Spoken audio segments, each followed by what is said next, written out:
नमस्कार दोस्तों, नमो भारत न्यूज़ में आपका स्वागत है। दोस्तों, जिस संसद के अंदर बैठकर विपक्ष लगातार जनता का पैसा बर्बाद कर रहा है और अभी तक करीब 133 करोड़ रुपए से भी अधिक बर्बाद कर चुका है, ऐसे में यही विपक्ष नए संसद निर्माण का विरोध करता है। जबकि यह बात विपक्ष को भी पता है कि नई संसद बनाना वक्त की ज़रूरत है, क्योंकि समय के साथ साथ राज्यसभा की सीटें बढ़ रही हैं, लोकसभा की सीटें भी बढ़ रही हैं, सांसदों की संख्या भी बढ़ रही है। इस बात से वो भी वाकिफ़ हैं। इसके बावजूद भी वो लोग विरोध कर रहे हैं, जबकि नए संसद का प्रस्ताव यह लोग खुद ही लाए थे।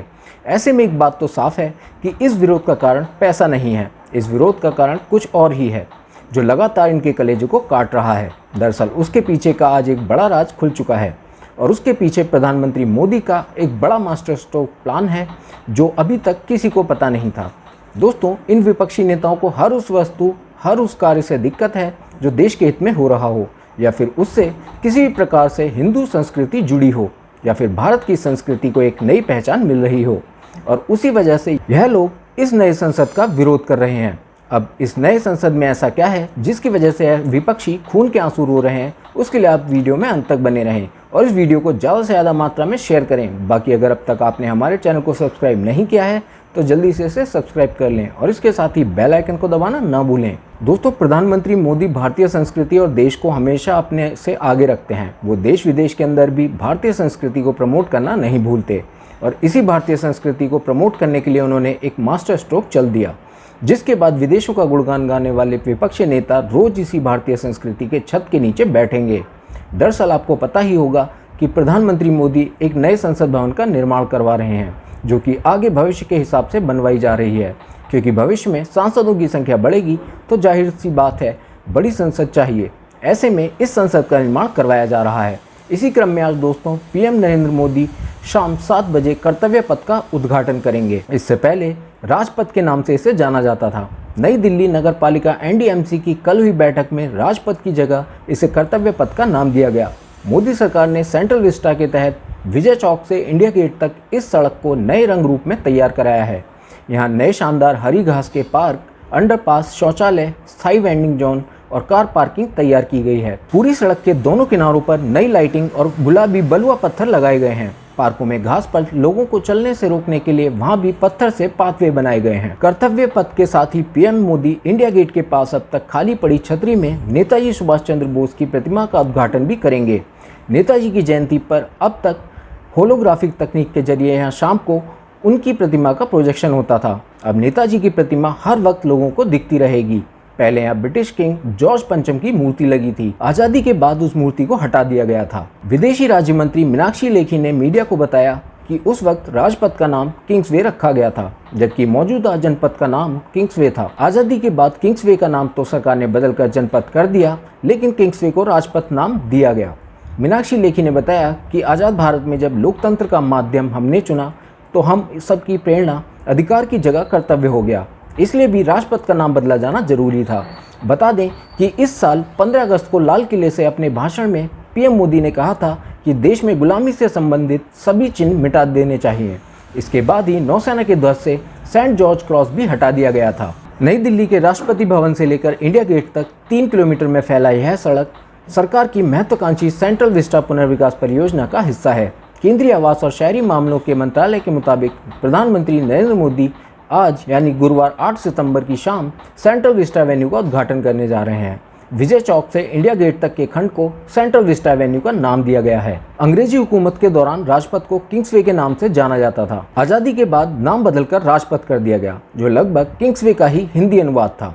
स्वतंत्रता दिवस के भाषण में प्रधानमंत्री मोदी ने 5 प्रणों का जिक्र किया था, जिसमें से एक औपनिवेशिक मानसिकता से मुक्ति थी। राजपथ को कर्तव्य पथ करना उसी प्रण की दिशा में बढ़ाया कदम मालूम पड़ रहा है। उत्तर प्रदेश सरकार में जल शक्ति मंत्री और वरिष्ठ भाजपा नेता स्वतंत्र देव सिंह ने ट्वीट किया है, गुलामी का एहसास खत्म हुआ, भारत की शक्ति पर विश्वास शुरू हुआ। प्रधानमंत्री नरेंद्र मोदी के नेतृत्व में सरकार द्वारा देश के सबसे प्रमुख मार्गों में से एक दिल्ली के राजपथ का नाम बदलकर कर्तव्य पथ करने का निर्णय अभिनंदनीय है। हालांकि यह पहला मौका नहीं जब गुलामी के प्रतीक को मिटाने को लेकर मोदी सरकार ने कोई कदम उठाया हो।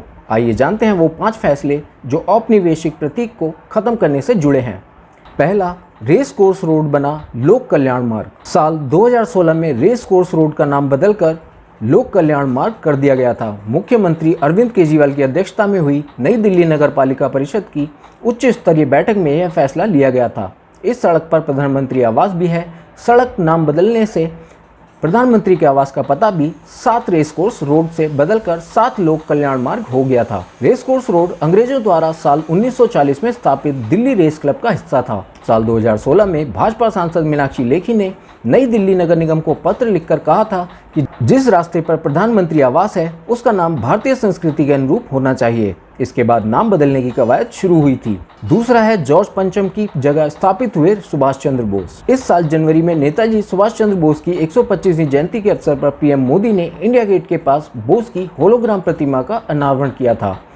मूर्ति इंडिया गेट की उस जगह पर लगाई गई जहां कभी जॉर्ज पंचम की प्रतिमा लगी थी। प्रधानमंत्री नरेंद्र मोदी आज इंडिया गेट के पास नेताजी सुभाष चंद्र बोस की प्रतिमा का अनावरण भी करने जाएंगे। नेताजी सुभाष चंद्र बोस की भव्य प्रतिमा को 280 मैट्रिक टन वजन वाले विशाल ग्रेनाइट पत्थर पर उकेरा गया है।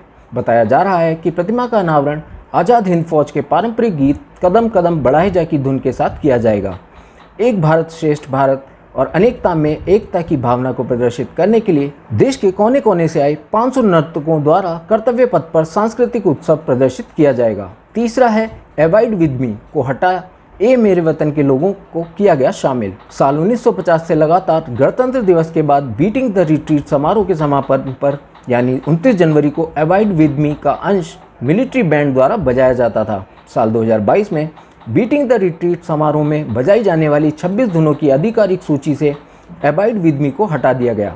उसकी जगह प्रसिद्ध गायिका लता मंगेशकर के गीत ए मेरे वतन के लोगों को रखा गया। सरकारी सूत्रों ने कहा कि सरकार बीटिंग द रिट्रीट समारोह में अधिकतम भारतीय धुनों को रखना चाहती है, इसलिए अवॉइड विद मी को हटा दिया गया। अवॉइड विद मी एक ईसाई प्रार्थना है जिसे 19वीं शताब्दी में स्कॉटलैंड के एंग्लिकन हेनरी फ्रांसिस लाइट ने लिखा था और विलियम हेनरी मॉन्क ने उसके लिए धुन तैयार की थी। चौथा है अंडमान और निकोबार द्वीप समूह का नाम बदलना। साल 1943 में सुभाष चंद्र बोस ने सुझाव दिया था कि अंडमान और निकोबार द्वीप समूह का नाम बदलकर क्रमशः शाहिद और स्वराज द्वीप रखा जाए। दिसंबर 2018 में प्रधानमंत्री नरेंद्र मोदी ने अंडमान और निकोबार के 3 द्वीपों के नाम बदल दिए। रॉस द्वीप का नाम बदलकर नेताजी सुभाष चंद्र बोस द्वीप रखा गया। नील द्वीप को शहीद द्वीप और हैवलॉक द्वीप को स्वराज द्वीप कर दिया गया। पांचवा है नौसेना के झंडे से हटाया गया सेंट जॉर्ज क्रॉस। 2 सितंबर 2022 को प्रधानमंत्री नरेंद्र मोदी ने भारतीय नौसेना के नए निशान का अनावरण किया था। पुराने निशान पर सेंट जॉर्ज क्रॉस था जिसे हटाकर छत्रपति शिवाजी महाराज की मोहर से प्रेरित आकृति को लगाया गया। नया निशान सफेद है जिसमें ऊपर की तरफ बाईं ओर तिरंगा बना है। बगल में नीले रंग के बैकग्राउंड पर सुनहरे रंग का अशोक चिन्ह बना है। अशोक चिन्ह के ठीक नीचे संस्कृत भाषा में शम नो वर्ण लिखा है। इसका हिंदी अनुवाद हुआ हमारे लिए वरुण शुभ हो। हिंदू धर्म में समुद्र के देवता का नाम वरुण है। तो दोस्तों, अगर आपको आज की ये वीडियो पसंद आई हो तो इसे शेयर जरूर करें। जय हिंद, जय भारत। वीडियो को लाइक, सब्सक्राइब और शेयर करना ना भूलें। अपने विचारों को कमेंट बॉक्स में लिखकर हम तक जरूर पहुंचाइए।